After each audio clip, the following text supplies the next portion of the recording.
Ça innove, c'est maintenant. Bienvenue à l'écoute de votre podcast qui décrypte les grandes dynamiques et les enjeux liés à l'innovation.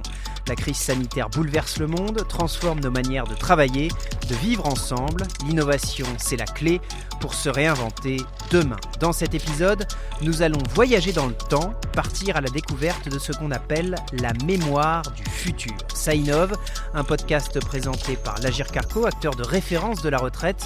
L'Agirc Arrco et les groupes de protection sociale innovent au service de tous, partenaires, bénéficiaires, mais aussi leurs propres collaborateurs. Cet épisode spécial est réalisé en partenariat avec le groupe de protection sociale B2V et l'Observatoire B2V des mémoires. Vous entendrez un de leurs experts qui décryptera une nouvelle approche de la mémoire, pluridisciplinaire, à la fois scientifique, historique ou encore philosophique.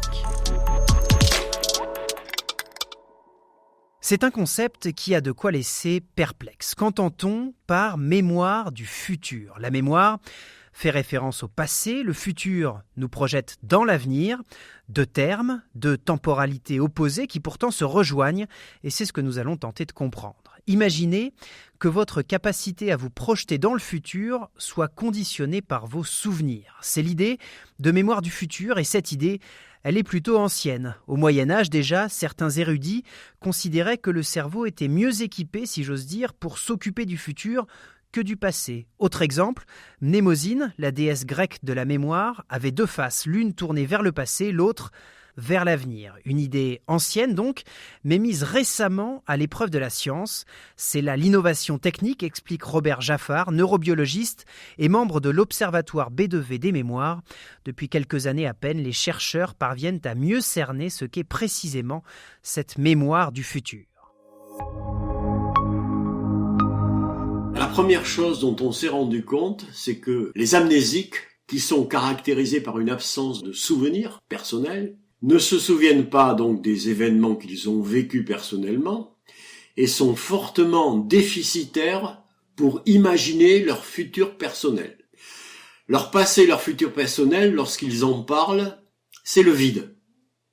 Et on s'en est rendu compte parce que on les a testés, en testant des sujets témoins, en leur demandant d'imaginer un futur possible. Et par exemple, on leur disait, imaginez que vous êtes étendu sur une plage de sable blanc, dans une baie tropicale, eh bien faites fonctionner votre imagination pour créer quelque chose de nouveau. On leur ajoutait, vous êtes présent, utilisez des images mentales, vos sensations externes, vos sensations internes, et allez-y, racontez-nous. Eh bien, lorsqu'on fait ce test avec des amnésiques, lorsqu'on demande ces constructions de scènes, elles sont imaginatives, elles sont parcellaires, elles sont impersonnelles, pauvres en détails, elles sont faites de lieux communs et de généralités. Alors que, chez les témoins, ce sont des scènes cohérentes, extrêmement riches, où les événements sont liés les uns aux autres et très personnels. Ça, c'est un point important. Donc, l'amnésie se traduit par une incapacité à simuler une situation dans le futur. La première conséquence, c'est qu'à partir de là, on a imaginé qu'on était capable, à partir du présent, de voyager mentalement dans le passé, dans le futur. Et on a parlé, c'est un nouveau concept, de voyage mental dans le temps. Et on a bien établi, d'une part dans l'évolution, chez les animaux dont les corvidés, les singes, et d'autre part dans le développement humain, qu'il existe une corrélation entre la mémoire classique, c'est-à-dire la mémoire du passé, et la planification du futur, et cette continuité se faisant, donc, comme je le disais, à travers un voyage mental dans le temps. Ça veut dire que, par exemple, on sait que la mémoire, chez les enfants, elle se développe vraiment qu'à partir de 3-4 ans. Eh bien, la simulation d'événements futurs, la planification du futur, l'imagination vers le futur, c'est à peu près la même chose. Et donc, il y a bien un parallélisme entre la capacité à se projeter dans le passé et à se projeter dans le futur. les travaux qui ont été faits pour expliquer les fonctions de cette mémoire du futur, c'est par exemple tous les travaux sur la prise de décision. Et ça va par exemple de la prise de décision qui consiste à décider à un certain moment que je vais modifier mon régime alimentaire pour pas prendre trop de poids. Eh ben ça fait partie de la mémoire du futur, ça fait partie de la simulation du futur. Je vais manger différemment et je m'en porterai mieux. C'est la régulation des émotions. C'est par exemple lorsque on va être confronté à quelque chose qui risque d'être violent sur le plan émotionnel, c'est d'essayer d'imaginer finalement que ça se passera mieux. Il y a des travaux qui ont été faits là-dessus. C'est ce qu'on appelle la mémoire prospective. La mémoire prospective, c'est quelque chose que tout le monde utilise. La mémoire prospective, c'est une action que je programme aujourd'hui pour demain, par exemple. Demain, je dois faire quelque chose de particulier à un certain moment.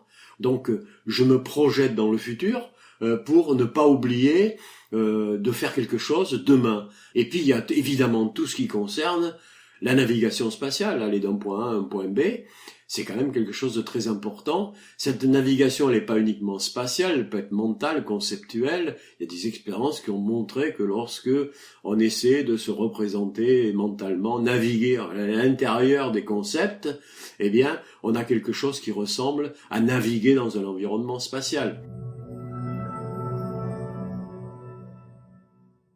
La mémoire auquel je fais appel, celle que j'ai vécue, et la mémoire que je fabrique, que j'imagine, eh bien, elles sont essentiellement basées sur une propriété générale de cette mémoire, qui est l'imagination, c'est-à-dire une propriété générale de cette mémoire qui peut être déformée par notre imagination, c'est-à-dire qui n'est pas fidèle en quelque sorte.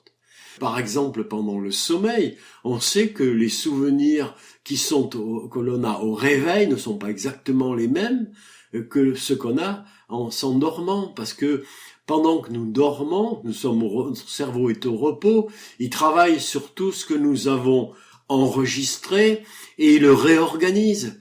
Il va par exemple donner une priorité à des choses qui vous paraissent importantes. Il fait une sorte de triage en supprimant ce qui est secondaire ou en l'affaiblissant. Donc tout ça veut dire que finalement, qu'il s'agisse du passé ou du futur, il y a une réorganisation de la mémoire qui se fait en fonction des conditions dans lesquelles je suis et qui m'appartiennent. Et c'est important de dire, d'insister sur le caractère personnel de cette mémoire. Les travaux qui sont faits sur la mémoire en général me fascinent. Ce qui m'intéresse encore une fois, c'est toutes les manipulations de la mémoire qu'on arrive à faire chez des animaux. À manipuler la mémoire des animaux, à leur faire rappeler quelque chose qui paraît avoir disparu. Donc on apprend des choses tout à fait surprenantes. Il y a eu tout un tas de théories il y a 30 ou 40 ans concernant le fait que en bloquant le phénomène de consolidation, eh bien la mémoire avait disparu, et puis on se rend compte 30 ans plus tard qu'elle n'a pas disparu du tout et qu'on peut la réactiver, et que la mémoire, par exemple aussi, on parlait d'Alzheimer, la mémoire qui disparaît chez une souris génétiquement modifiée pour être un modèle d'Alzheimer, cette mémoire déficitaire, ça correspond pas, ce déficit correspond pas à une disparition de la mémoire, mais à une absence d'activation de cette mémoire, puisque chez ces souris Alzheimer, il a été possible encore là de stimuler les réseaux neuronaux qui sous-tendaient cette mémoire, et vous avez votre souris qui se souvient comme quand elle était jeune. C'est vrai aussi pour les amnésies infantiles. Une mémoire qu'on croyait perdue, eh bien, il se trouve qu'elle est encore dans le cerveau. Eh bien, ça a des conséquences importantes. La question qu'on se pose, est-ce que la mémoire que nous avons peut disparaître? Est-ce que nous n'avons pas, dans notre cerveau, la mémoire de tout ce que nous avons vécu? C'est quand même les grandes questions. C'est la question que se posaient beaucoup de gens. Et moi, j'en viens à penser que, il y en a beaucoup plus qu'on imaginait. C'est-à-dire que ces mémoires qu'on croyait éliminées, pour 36 raisons, eh bien, elles sont toujours là. La preuve, et ces neurobiologistes extrêmement brillants, nous montrent qu'il est possible de la réactiver.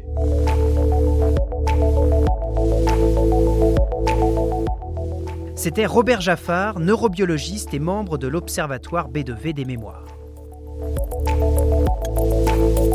Comment la science peut-elle porter un regard nouveau sur l'étude de la mémoire ? Eh bien, en faisant travailler ensemble épidémiologistes, psychologues, philosophes, spécialistes de l'intelligence artificielle.